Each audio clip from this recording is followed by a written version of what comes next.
Mississippi River State Park. I am your park interpreter, Cara, and I'm really grateful that you're joining us today for a taste of the land. Now, our mission at the park is to provide you with quality access to the St. Francis National Forest and to inspire personal connections with the river, the ridge, and the Arkansas Delta. Looking around, there are several factors that shaped this area that we see today, but I was hoping to explore one that's often overlooked, and that's the role of food. People in past communities that became Mississippi River State Park used the forest, river, and ridge to create the food staples we still enjoy today. I was hoping that maybe by creating a traditional squirrel and rice dish, we could see how food reflects the relationship between people and the land that they call home. As promised, we're going to be using a Dutch oven to cook our meal. We're not entirely sure why they became known as Dutch ovens. One of the prominent guesses is that when Dutch immigrants moved here, they also brought their ovens with them, and they would sell them, and then over time, it became known as the Dutch oven. Very simple concept. It is a pot with a lid that you have to keep hot. These guys were made to withstand campfire flames, and so if you're going to be using one, you need some proper gear. First, to protect your hands, you're going to need a pair of really thick gloves. Then, to protect your gloves and your hands, you're going to want a lid lifter. That way, you're not risking your fingers. Just hook it, lift it up. We're not using campfire flames today. I'll be using charcoal briquettes. And so I have a pair of tongs to move my briquettes and whatnot. These ovens come in a variety of sizes. Today, we're using a 10-inch wide Dutch oven. If you're wondering how you know, each Dutch oven lid has their width on top right here. They're also incredibly versatile ovens. You see, I've got another lid, another 10-inch lid. We're gonna be using that as a skillet today. Since I said skillet, I think it's time to start heating up our Dutch oven. So if you excuse me, I'm gonna go get my charcoals. All right, guys, we've got our charcoal briquettes placed. If you are wondering how many charcoal briquettes you need, we are heating our ovens up to 350 degrees. So for this, you're going to take how wide your Dutch oven is, multiply that by 2, then add about 3 or 4. So I have a 10-inch wide Dutch oven. 10 times 2 is 20. I need at least 20 briquettes. Then I added 3 or 4. It's not exact. You can play around with it a little bit. Because heat rises, you need less coals on the bottom. So I have about 7 or 8, about a third, in a circular pattern underneath my Dutch oven. The rest I put in an even circle on the lid so that we get a nice even bake. Underneath my skillet, I have about 12 coals right here. And since our ovens are heated up, we are ready for our first ingredients that show food reflects the relationship between people and the land that they call home. What we're gonna do is take some butter, and I'm gonna go ahead and take my glove off with it. If you notice the steam coming up, it's because I dropped some butter earlier, trying to get it off.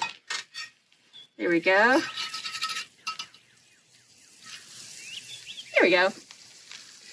Okay, our first ingredient are some native wild onions, and we're just gonna saute them on here, get them nice and brown.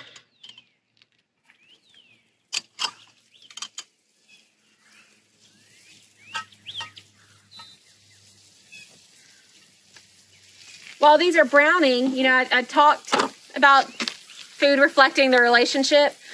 See, people were able to adapt to this land because even though it was a tough landscape, it still provided ample food and sometimes even protection.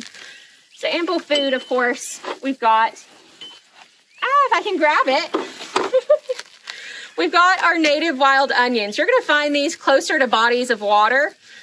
Sticking up from the ground, they're gonna look like this. Very easy to spot. All right. Well, these are browning. Another way that this tough landscape provided food was in our squirrels. We're not going to cook the squirrels thoroughly right here. We're just going to brown them Kind of locks in some of the flavor. I tell you what, we might need some more butter on here as well.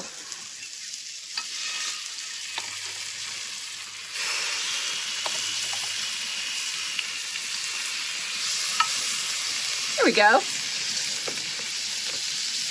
Now, like I said, this was a tough landscape. Earlier, I talked about personal connections with the river, the ridge, and the Arkansas Delta. By the river, I obviously mean the Mississippi River.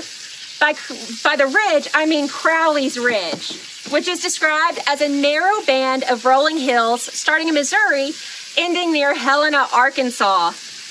This ridge has provided towns protection from the Mississippi's floods for years and years. And by the Delta, I mean the Arkansas Delta, famous for soybeans and cotton and rice.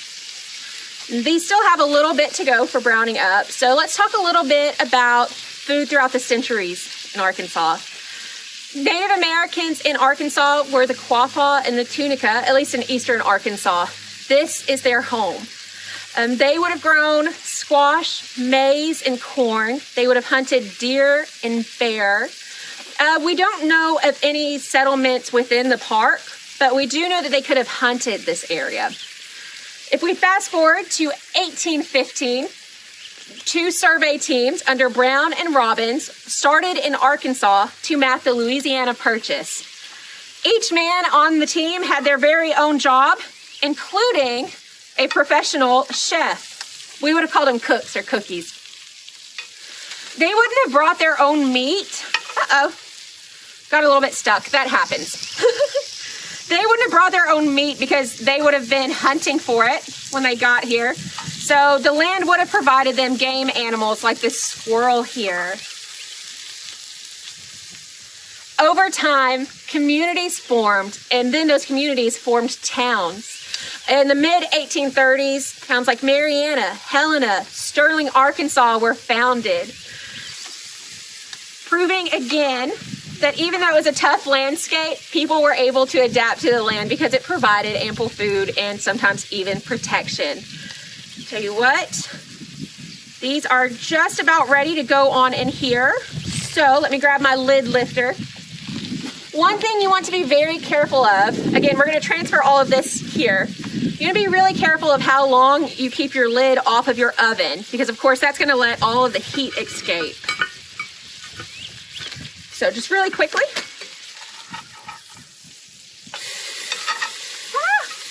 I thought I sent it flying. I have it.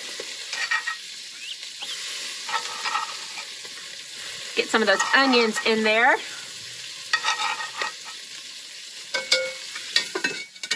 All right, they're going to finish cooking in there. We are going to add just enough water to cover them, get them to a nice little boil.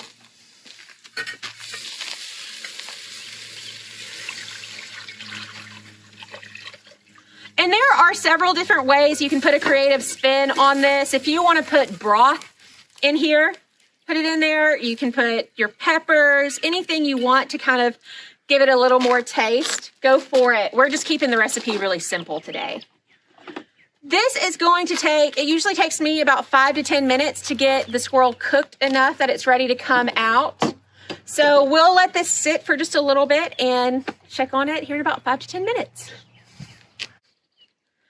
All right, guys, our squirrel is tender enough now that we can pull it off of the bone. I went ahead and strained it out of the oven. We will put it back in about 10 minutes before the meal is done. But I left the liquid in there because it has formed a nice broth to cook our second ingredient that shows how food reflects the relationship between people and the land that they call home. People were able to adapt the land by introducing new crops and practices to it. In 1904, the first successful rice was harvested. Our second ingredient is rice. It is not a native plant to Arkansas, but did take well after changes to the lands were made. You'll notice that I have it in water. I prefer to wash my rice, and it's just, I find it's easier to go ahead and soak it for about 30 minutes before putting it in a Dutch oven because it absorbs the moisture a little bit better, in my opinion. So, okay, there we go. A lid lifter. Being very quick to put it in there. All right, it's okay if some's left over. For me, it usually takes about 20 minutes for the rice to finish cooking. And I figured rather than just sitting here listening to me talk to you about all of the changes made and things introduced to the land, I thought maybe you'd want to see the park. So let's go. We are here at the confluence between the St. Francis and the Mississippi rivers. Confluence simply means where one river flows into another. So here at the park, the St. Francis River flows into the Mississippi. Not only is this area completely open to the public, it's also been left completely natural. So what you're seeing is similar to the survey teams coming here in 1815 and the native Arkansans long before that. We're here to talk about the Swampland Act of 1850. This act gave the rights to Arkansans to drain the swampland of its water to create farmland. Crops farmed were cotton and rice, which are still profitable and farmed today. All right, guys, this is a longer cooking meal, and so when that happens, you're gonna want to, again, distribute the heat evenly, so you'll move your oven some. How you do this, you start with the pot. You're going to turn it, once I get my handle right, I promise I've done this before, but you're gonna turn it one direction, so we'll turn it clockwise. Get back down, okay, there we go, good enough. And then you'll take the lid and turn it in the opposite direction.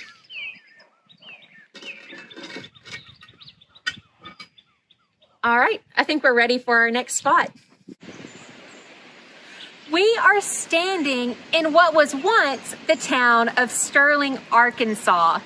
Residents planted different groves of trees from peaches to, where we are, pecan groves. Now, even though they planted these crops, they were a port town, meaning that riverboats traveling the mighty Mississippi would stop here, unload cargo, reload cargo, refuel, and be on their way. Now, over time, the Mississippi changed its course and unfortunately flooded the town. Residents had to move, and there is no longer a Sterling, Arkansas. Even sadder, a changing river is not the only thing that hit East Arkansans hard during this time. All right, guys, we are almost done with our recipe. This rice is looking almost nice and fluffy. It's still got a little bit to cook. So we're gonna go ahead and add our squirrel back into it to finish cooking with the rice. Go. Kind of swirl it around here. And while it finishes up, I think we have time for one more spot to go see. We're standing at Bear Creek Lake at Mississippi River State Park. This is a really popular lake for fishing and kayaking, swimming, what have you. We're really grateful it exists, but it came at a time that was really hard for East Arkansan farmers. The Great Depression hit them hard because the land had been overused. Certain practices had caused the pecan and peach groves to not produce any fruit, and people needed relief. And so jobs were created to build a spillway to form Bear Creek Lake. This was in 1938. The people realized that they had the power to help heal the land. All right, as you guys saw down at Bear Creek Lake, residents realized that their actions had power, whether it was harmful or helpful. So they decided to band together and protect this land so that it could continue to provide. In 1960, residents of Lee and Phillips County petitioned that this area become a national forest, and thus the St. Francis National Forest was created. In 2009, Mississippi River State Park opened within the forest, providing school group tours, kayak tours, guided hikes, answering any questions that you might have. I hope today, by creating this squirrel and rice dish, that you are able to see how food reflects the relationship between people and the land that they call home. One, because people were able to adapt to the land since it provided ample food and sometimes even protection. That they were able to adapt the land by introducing new crops and practices to it. And finally, because they protected the land so it could continue to provide. Please, please remember that you are just as connected to this land as they were, and you are just as powerful as they are. With that being said, let's go ahead and take a look at what we made together. Might take me a second, but I don't want to burn my hand. I think we did well with native wild onions, some Arkansas squirrels, and good old Arkansas rice. If you excuse me, I'm ready to eat.